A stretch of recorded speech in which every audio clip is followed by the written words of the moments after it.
Big news in the world of peptides, and it's happening on Capitol Hill. I'm Gayle Guyardo alongside my buddy, Dr. Tami O. This is a big one, Dr. Tami. This is one we've been waiting for.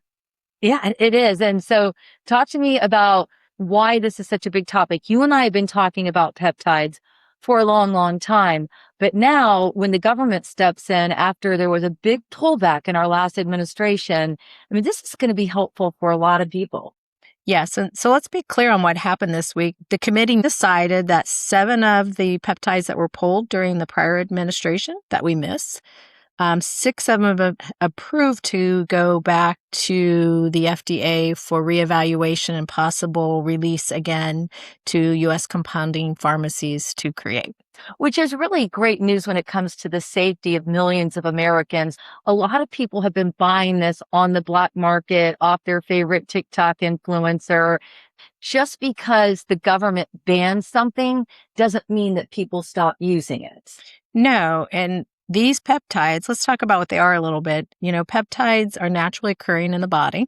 They're amino acid chains that are messengers. So they work in the body to tell body systems how to work. It's why they're so popular is because they work.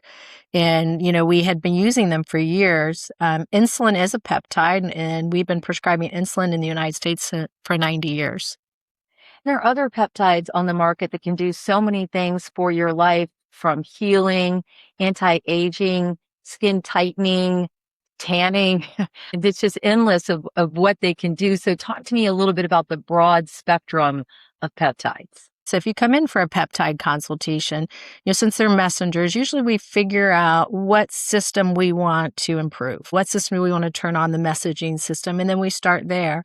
So I tell patients, if we're looking at longevity and cellular health, we pick a peptide that's good for mitochondrial health. If you need to lose weight, then of course we have all the GLP-1s. And then if it's sexual health, we go down that route. If it's wanting to build muscle, and there's a whole lot of cognitive peptides that help us with brain health. We can't necessarily turn back the hands of time, but we can certainly slow down the aging process with peptides. Is that not true? True, because just like hormones, as these peptides began to deplete in the body, we began to age at a more rapid rate. So restoring them, we actually give the body's ability to heal, repair, and recover at a higher rate. The research versions of peptides coming mostly from China, right? Yes, it used to be you would go to your functional medicine doctor or your anti-aging doctor, and you would sit down and have a consultation, and they would prescribe a compounded version of that peptide.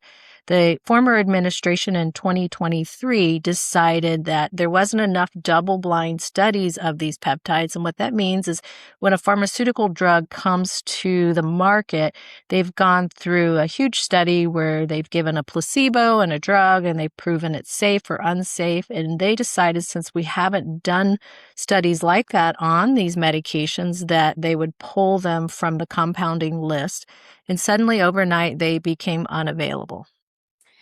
Now, I have to jump on my conspiracy bandwagon on this one because, there are so many studies showing that so many things on the market are bad for our health, yet they stay there. And then all of a sudden there's this heightened concern for peptides. It was tough because clients that had huge health recovery with them suddenly found themselves trying to figure out how to get them. COVID was real. I'm not denying that COVID was very real. Terrible virus, and a lot of people were harmed greatly by it. Whether you're vaccinated or unvaccinated, I think is a personal decision. Right. I don't think this country will ever agree to mass vaccination again. The other day I was thinking in the morning, my same patients that believed COVID was created in a lab and released on purpose to harm Americans are the same people that are buying black market peptides from overseas and injecting them without knowing what's in them. Yes, and I don't want to completely poo-poo on China. Most of the basis for all of our pharmaceuticals in the United States come from China. The difference is they're brought to the United States to a pharmacy here, and they're tested for purity, for sterility, and then they're reconstituted here into the proper drug and then tested again to see if the strength is right and if the product's clean and pure, and then relabeled and marketed out. So people are like, well, everything comes from China. No, the difference is the black market peptides are coming direct from China with no testing. Right. So you don't know. You could be injecting yourself with arsenic or really anything, mold, right? Well, one of the pharmacies I was talking to the other day, they actually took a series of them and tested them. Some of the vials had nothing in them. You're kidding. They're actually no active ingredient. Others had high levels of heavy metals, arsenic, lead, copper. Some had varying dosing on what was in it. Some were full strength, some were triple and quadruple strength. And then, scary enough, they have endotoxins in them. So when you kill bacteria, everything dies but the endotoxins, and they stay alive in the product. And then when you reconstitute it, you're getting that bacterial toxins into your own body.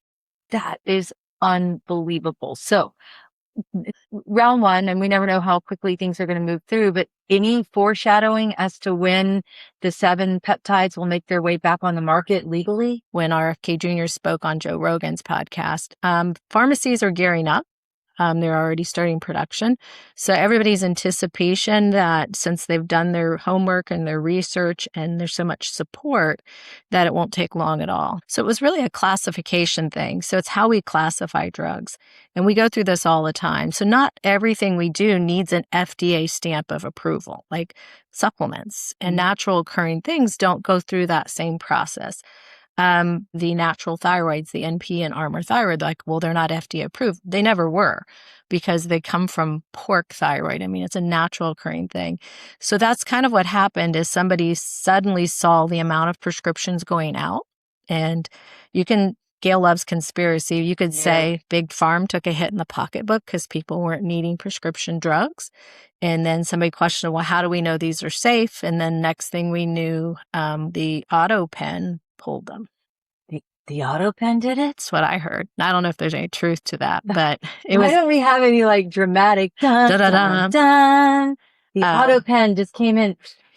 And then suddenly, we got a letter saying these would no longer be compounded in the United States.